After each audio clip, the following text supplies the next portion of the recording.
मैं आपको बहुत ही मजेदार कहानी सुनाने जा रही हूँ। एक गांव में एक किसान अपनी पत्नी और बच्चे के साथ रहता था। उसने एक कुत्ता पाल रखा था जिसका नाम था सुल्तान। वह कुत्ता बूढ़ा हो चुका था, उसके दांत भी टूट गए थे। इससे गांव के लोग उससे डरते ही नहीं थे। एक दिन सुल्तान घर के दरवाजे के सामने लेटा हुआ था, तो उसने अपने मालिक को कहते हुए सुना, अब यह सुल्तान हमारे किसी काम का नहीं है। न तो अच्छी तरह से घर की रखवाली करता है और न ही हमारी भेड़ों की। अब तो यह हमारे लिए बोझ है। मैं कल ही इसे गोली मार दूंगा। उसकी पत्नी को अपने कुत्ते से बहुत प्यार था। वह कुत्ते को नहीं मारना चाहती थी।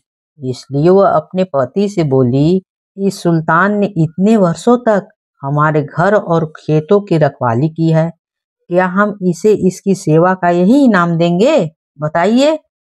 ईश्वर ने हमें सब कुछ दिया है, हम इसे 2 वक्त की रोटी तो दे ही सकते हैं। पर किसान अपनी पत्नी की बात से सहमत नहीं था। वह सुल्तान की जगह एक नया कुत्ता लाना चाहता था, इसलिए वह उस कुत्ते से पीछा छुड़ाना चाहता था। तू मूर्ख है, इस कुत्ते से अच्छी तरह से न घर की और न खेत की रखवाली होती है। अब यह हमारे काम का नहीं है। जब यह किसी काम का नहीं, तो इसे बेकार के पालने से क्या लाभ, बताओ। अगर इसने इतने साल हमारी सेवा की, तो हमने भी इसे भरपूर भोजन और मांस इत्यादि देकर इसे प्यार से पाला है। और अब मैं इसे और नहीं पालना चाहता हूँ, समझे? कुत्ते ने अपने मालिक और मालकिन की बातें सुन ली। अब उसे लगा कि कल तक इसका मालिक उसे जरूर गोली मार देगा। मौत से तो सभी को डर लगता है, अतः वहां से वह भागकर अपने दोस्त भालू के पास गया, जो पास के जंगल में रहता था। उसने उसे अपने मालिक की बात बताई और अपने भाग को कोसने लगा। तब उसका मित्र बोला, दोस्त घबराओ नहीं, इस मुसीबत में मैं तेरी सहायता जरूर करूंगा। मेरे दिमाग में एक विचार आया है, अगर तू उस पर अमल करेगा तो तेरी जान बच सकती है। उसने सुल्तान को अपनी योजना बताई। कल सुबह किसान अपनी पत्नी और छोटे बच्चे के साथ खेतों में जाएगा, क्योंकि उसके छोटे बच्चे की देखभाल करने वाला उसके घर में कोई नहीं है। खेत में काम करते समय वह अपने बच्चे को वहीं घास भूसे पर लिटा देगा। उस समय तू उस बच्चे की रखवाली करने बैठ जाना। जब मैं इस बच्चे को उठाने आऊंगा, तब तू भौंक भौंक कर और मुझसे लड़कर मुझे वहां से भगा देना। मैं बच्चे को वहीं छोड़कर जंगल की ओर भाग जाऊंगा। हाँ, इससे तेरा मालिक खुश हो जाएगा और तुझे गोली नहीं मारेगा, समझे? उसे लगेगा कि तू अभी भी भालू जैसे जानवर से उसके बच्चे को बचा सकता है, तो तू अभी भी जंगली जानवर से उसकी और उसके बच्चे की रक्षा कर सकता है। सुल्तान को उसकी योजना बहुत पसंद आई। अगली सुबह जब किसान अपनी पत्नी और बच्चे के साथ खेत के लिए चला गया, तो उसका सुल्तान भी उसके साथ हो लिया। खेतों में पहुंचकर किसान की पत्नी ने अपने बच्चे को पुआल का बिस्तर बनाकर उस पर कपड़ा बिछाकर लिटा दिया। सुल्तान भी उस बच्चे से कुछ ही दूर पर बैठकर भालू के आने का प्रतीक्षा करने लगा। थोड़ी देर बाद भालू चुपके से आया और बच्चे को उठाकर चल दिया। सुल्तान भौंकता भौंकता उस भालू के पीछे दौड़ा। तब भालू बच्चे को वहीं छोड़कर भाग गया। जब किसान और उसकी पत्नी ने सुल्तान का भौंकना सुना और बच्चे को उठाकर ले जाते हुए भालू को देखा, तो दोनों ही डर के मारे जोर जोर से चिल्लाते हुए भालू की ओर दौड़े। पर उन दोनों के पहुंचने से पहले ही भालू बच्चे को छोड़कर जंगल में घुस गया और सुल्तान उस बच्चे को उठाकर अपने मालिक के पास ले आया। किसान बच्चे को ठीक ठाक देखकर बहुत खुश हुआ और सुल्तान को बहुत प्यार किया, क्योंकि सुल्तान की वजह से ही उसके बच्चे की जान बची थी। वह खुश होकर अपनी पत्नी से बोला, अब मैं अपने सुल्तान को कभी नहीं मारूंगा। आज इसी ने हमारे बच्चे की जान बचाई है। आज से तुम इसे रोटियां दूध में भिगो कर देना, क्योंकि यह बेचारा रोटी अच्छी तरह से चबा नहीं सकता है, क्योंकि इसके दांत टूटे हुए हैं। बच्चे की जान बचाने के बाद से रोज सुल्तान की खूब सेवा होती।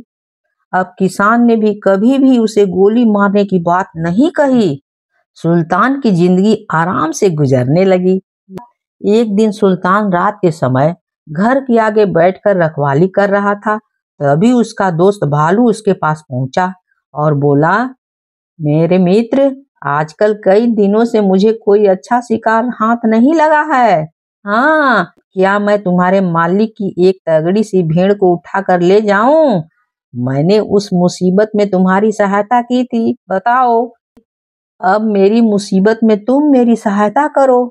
सुल्तान बोला, यह नहीं हो सकता है। तुम मेरे सामने मेरे मालिक की भेड़ उठा नहीं ले जा सकते हो। मैं अपने मालिक का नुकसान नहीं होने दूंगा, समझे? भालू ने सोचा कि सुल्तान उससे ऐसे ही कह रहा है। उसने सुल्तान की बात पर कोई ध्यान नहीं दिया। उस रात तो वह चुपचाप वहां से चला गया। पर अगली रात जैसे ही भेड़ों की नजदीक पहुंचा, सुल्तान ने जोर जोर से भौंकना शुरू कर दिया। सुल्तान का भौंकना सुनकर किसान और उसकी पत्नी बाहर आए, तो भालू को अपनी जान बचाकर वहां से भागना पड़ा। भालू को सुल्तान पर बहुत गुस्सा आया। उसने सोचा कि सुल्तान ने उसके साथ गद्दारी की है। अब सुल्तान से इसका बदला लेना ही पड़ेगा, क्योंकि जब तक सुल्तान जिंदा रहेगा वह किसान की भेड़ों को कभी भी नहीं चुराने देगा। कुछ दिन बाद भालू अपने साथ एक और भालू को लेकर अंधेरी रात में किसान के घर पहुंच गया। सुल्तान ने जब भालू को आने की आहट सुनी तो भौंकना शुरू कर दिया। और जब तक उसका मालिक उसका भौंकना सुनकर बाहर निकलता, तब तक दोनों भालुओं ने मिलकर सुल्तान को मार डाला। इस प्रकार वफादार सुल्तान ने अपनी जान दे दी, पर अपने मालिक का नुकसान नहीं होने दिया। अगर कहानी अच्छी लगी हो तो प्लीज लाइक, शेयर और सब्सक्राइब तो जरूर ही करिएगा। मैं आपको एक बहुत ही मजेदार कहानी सुनाने जा रही हूँ। एक समय की बात है, एक राजकुमार को देश विदेश में घूमना बहुत पसंद था।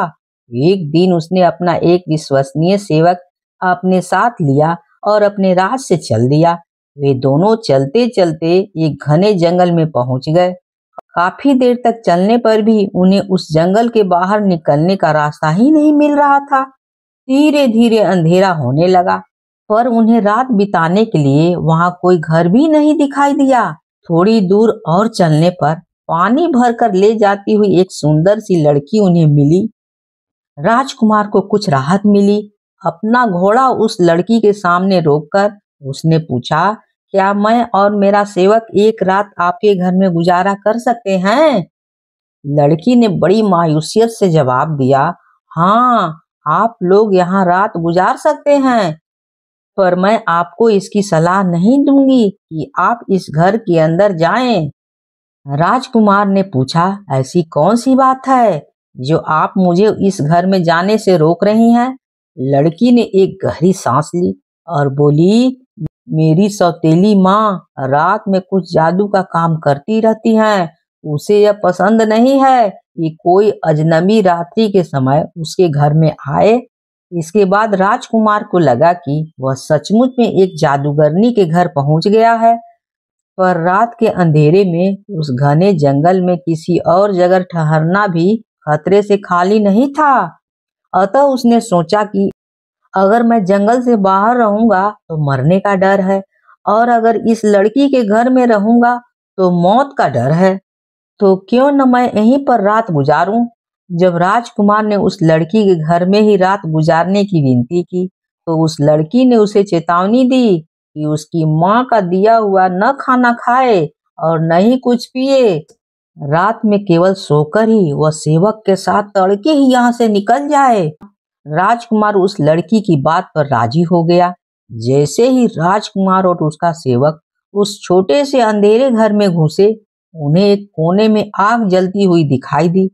आग के सामने एक औरत बैठी हुई थी, जिसकी लाल लाल आंखों से गुस्सा साफ दिखाई दे रहा था। राजकुमार और उसके सेवक ने उस औरत को नमस्कार किया, तो उसने उन दोनों को एक कोने में बिछे हुए बिस्तर पर बैठने के लिए कहा। राजकुमार चुपचाप बिस्तर पर और उसी के पास जमीन पर उसका सेवक बैठ गया। उस औरत ने उन्हें जब कुछ खाने के लिए दिया, तो दोनों ने यह कहकर मना कर दिया कि उन्हें भूख नहीं है, वे थके हुए हैं और जल्दी ही सोना चाहते हैं। दोनों शांति से सो गए। और सुबह जल्दी उठकर चलने की तैयारी करने लगे। जैसे ही राजकुमार अपने घोड़े पर सवार हुआ, वैसे ही वो जादूगरनी बाहर निकल आई और बोली, मैं तुम्हारे जाने से पहले कुछ पीने के लिए लाती हूँ, तुम दोनों मेरी प्रतीक्षा करो यहीं पर। जैसे ही वो जादूगरनी अंदर गई, राजकुमार अपने घोड़े को उस घर से दूर ले गया और उसका नौकर अपने घोड़े की काठी ठीक करने में ही लगा हुआ था। जब वो औरत हाथ में 2 गिलास लेकर उस सेवक के पास पहुंची, तो राजकुमार को वहां न देखकर उस सेवक से बोली, लो इस गिलास का शरबत तुम पी लो और दूसरा गिलास अपने मालिक के लिए ले जाओ।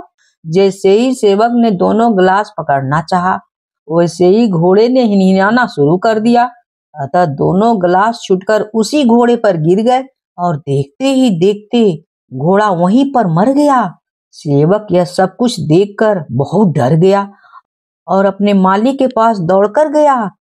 राजकुमार कुछ देर पर उसी का इंतजार कर रहा था। उसने शरबत वाली बात राजकुमार को बतलाई तो उसने भगवान को लाख लाख धन्यवाद दिया कि उसने आज उन दोनों की जान बचा ली है।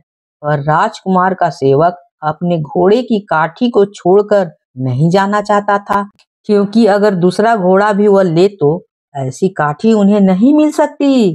राजकुमार का सेवक जब अपनी काठी लेने के लिए वापस गया तो उस घर का दरवाजा बंद था और उसके मरे हुए घोड़े को गीद खा रहे थे। सेवक ने अपनी तलवार से उस गीद को मार दिया। काठी और मरा हुआ गीद लेकर वह राजकुमार के पास पहुंच गया। अब दोनों एक ही घोड़े पर चलकर जंगल से बाहर जाने का रास्ता ढूंढने लगे। चलते चलते रात होने लगी तो उन्हें एक घर से कुछ रोशनी आती हुई दिखाई दी। जब वे दोनों उस घर के सामने पहुंचे तो उन्हें पता लगा कि जंगल के आखिरी कोने पर एक सराय थी। सेवक ने एक गीद उस सराय के मालिक को पकाने के लिए दिया। उसी समय उस सराय में 12 डाकुओं का एक दल खाना खाने के लिए आया तो सराय के मालिक ने उसी गीद को सूप तैयार करके उन्हें पेश कर दिया और थोड़ा अपने लिए भी रख लिया।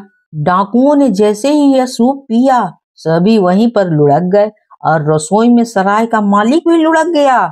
सराय के मालिक की बेटी वहां जीवित बची थी। उसने डाकुओं द्वारा लूटा हुआ धन इन दोनों को अपने साथ ले जाने के लिए कहा, पर राजकुमार बोला, ये सारा खजाना तुम अपने पास रखो, हमें इसकी जरूरत नहीं है। और सुबह होने से पहले ही दोनों उस सराय से निकल पड़े। चलते चलते उन्हें उस जंगल से बाहर निकलने का रास्ता मिल गया। कई दिन तक चलने के बाद वे एक ऐसी नगरी में पहुंचे जहां की राजकुमारी ने ऐलान करवा रखा था कि कोई उससे ऐसी पहेली पूछे जिसका हल वह न ढूंढ सके तो वह उस पहेली पूछने वाले को ही अपना पति बना लेगी। और उसने उस पहेली का हल ढूंढ लिया तो उस पहेली पूछने वाले को मौत को गले लगाना होगा। इस राजकुमारी से शादी करने के लालच में कई नौजवानों को अपनी जान से हाथ धोना पड़ा था। इस राजकुमार ने भी जब लोगों के उस राजकुमारी की सुंदरता के बारे में सुना तो उसने भी उससे एक पहेली पूछने की सोची। उसने राजमहल जाकर अपनी इच्छा व्यक्त की। राजकुमारी उसकी पहेली का उत्तर देने के लिए तुरंत तैयार हो गई। राजकुमार की पहेली थी, वह कौन सी चीज है जिसने एक को भी नहीं मारा फिर भी 12 को मार दिया। राजकुमारी ऐसी पहेली सुनकर बहुत परेशान हो गई। उसने अपनी सारी किताबें पढ़ डाली पर उसे उस पहेली का जवाब नहीं मिला। राजकुमार ने उसे इस पहेली का उत्तर ढूंढने के लिए 3 दिन का समय दिया था। अगली रात उसने अपने विश्वसनीय सेविका को चुपचाप उस राजकुमार के कमरे में भेजा कि कहीं सोते सोते नींद में वह राजकुमार खुद ही इस पहेली का उत्तर दे दे। जैसे ही सेविका बिना कुछ सुने कमरे से बाहर निकल रही थी, राजकुमार के सेवक ने उसका बुर्का उठाकर रोकना चाहा और उसका बुर्का खींच गया। सेविका चुपचाप रात के अंधेरे में मुंह छिपाकर राजकुमारी के पास भाग गई। 2 दिन बीतने पर भी राजकुमारी को इस पहेली का उत्तर नहीं मिला तो उसने खुद ही राजकुमार के कमरे में चुपचाप रात में जाकर उसने इस पहेली का उत्तर सुनने की बात सोची। राजकुमार को इस बात का अनुमान था। वह सोने का बहाना करके अपने कमरे में लेट गया। आधी रात में बुर्का पहनकर राजकुमारी चुपके से उसके कमरे में घुसी और पूछने लगी, वह कौन सी चीज थी जिसने एक को भी नहीं मारा? राजकुमार ने जवाब दिया, एक गिद्ध जिसने जहर से मरे हुए एक घोड़े को खाया और उसी जहर से खुद मर गया। राजकुमारी ने फिर पूछा, तो फिर उसने 12 को कैसे मार दिया? राजकुमार बोला, क्योंकि 12 डाकू ने उस जहरीले गिद्ध को खाया था और खाते ही मर गए। जैसे ही राजकुमारी को अपने पहेली का जवाब मिला, वह जल्दी से कमरे से बाहर निकलने लगी। तभी राजकुमार ने उसका बुर्का खींच लिया। राजकुमारी बुर्का छोड़कर भाग गई। अगले दिन उसने अपने राज के 5 जजों को पहेली का उत्तर देने के लिए बुलवाया। जैसे ही उसने पहेली का सही उत्तर राजकुमार को सुनाया, वैसे ही उसने राजकुमारी का बुर्का उस जज के सामने रख दिया और उन्हें बताया कि कल राजकुमारी खुद इस पहेली का हल ढूंढने के लिए उसके कमरे में आई थी और उसने जानबूझकर उसे इस पहेली का हल बताया था। बुर्के का सबूत उसकी बात को सच सिद्ध कर रहा था और राजकुमारी को उसी राजकुमार से विवाह करना पड़ा। अगर कहानी अच्छी लगी हो तो please like, share and subscribe जरूर कीजिएगा, भूलिएगा बिल्कुल नहीं। कहानी होती है समाप्त।